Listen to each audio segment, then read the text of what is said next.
नमस्कार, बुलेटिन 13 न्यूजवर एक महत्त्वाची ब्रेकिंग न्यूज पाहत आहोत। बातमी आहे निवडणुकी संदर्भातली। येवला तालुका खरेदी विक्री संघाच्या चेअरमनपदी विजय कोटमे यांची बिनविरोध निवड।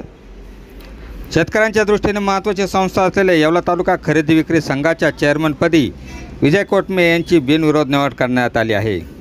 येवला तालुक्यातील सर्व मान्यवर नेत्यांसह संमतीने व मार्गदर्शनाखाली ही निवडणूक रोटेशन पद्धतीने करण्यात आली आहे। संघाचे विद्यमान चेअरमन संजय सालमोटे यांनी राजीनामा दिल्याने सदरची पद रिक्त झाले होते।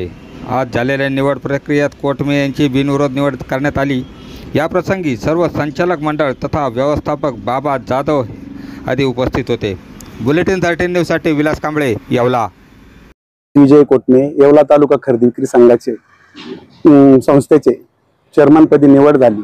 त्याच्या यापूर्वी चेअरमन असलेले संजय भाऊ सालमोटे यांचा राजीनामा झाल्यानंतर माझी परत नवीन चेअरमन म्हणून निवड झाली। यासाठी सगळे नेते मंडळी व संचालक मंडळांनी सगळ्यांनी एका मताने मला चेअरमन पद दिले, याबद्दल मी सगळ्यांचा आभारी आहे।